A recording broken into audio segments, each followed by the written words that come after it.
স্বৈরাচারী আওয়ামী লীগ সরকারের সাবেক আইসিটি প্রতিমন্ত্রী জুনাইদ আহমেদ পলকের সাথে অনৈতিক সম্পর্ক ছিল ঢাকাই চলচ্চিত্রের নায়িকা নুসরাত ফারিয়ার।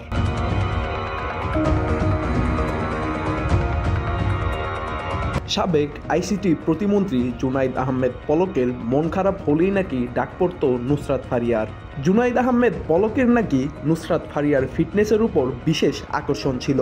শুধু তাই নয়, জুনাইদ আহমেদ পলকের সাথে সম্পর্ক করার জন্য নুসরাত ফারিয়া নাকি নিজের ৯ বছরের সম্পর্কও ভেঙে দেন।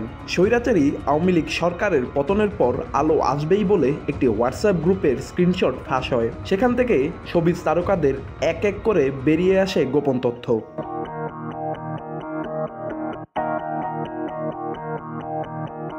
এর আগেও আওয়ামী লীগের অনেক এমপি মন্ত্রীদের সাথে ঢাকাই চলচ্চিত্রের অনেক নায়িকাদের সম্পর্ক ছিল বলে গুঞ্জন ওঠে। নৈতিকতার অবসান ঘটিয়ে আওয়ামী লীগের মন্ত্রী এমপিরা এই সকল নায়িকাদের সাথে অনৈতিক সম্পর্কে জড়িত ছিল।